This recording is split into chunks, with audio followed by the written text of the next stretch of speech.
जिला स्तरीय अंतर्जातीय चौकी दिवस केन्द्रापड़ा म्युनिसिपालिटी टाउन हॉल ठारे पालन करा जाउछि, जहाँ जिला प्रशासन एवं पुनर्वास स्वच्छासेवी अनुष्ठान सहयोगितार करा जाउछि। खुशी कथा आपण मान सहयोग राज्य सरकार प्रथम थर ए कार्यक्रम करिसेंति।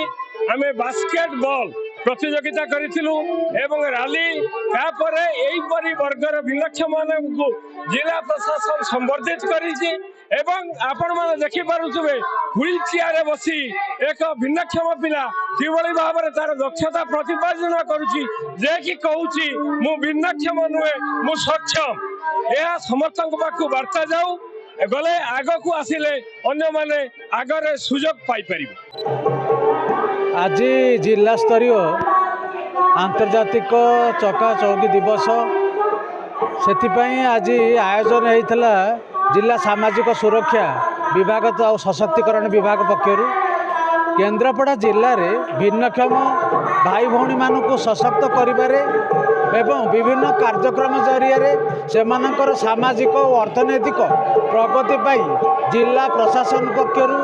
जो सब कार्यक्रम ग्रहण करा जायछि सेथिपई विगत दिन में आपण मैंने जानिथिबे केन्द्रापड़ा जिला राज्य स्तर में प्रथम स्थान अधिकार कर पुरस्कार ग्रहण करथिले।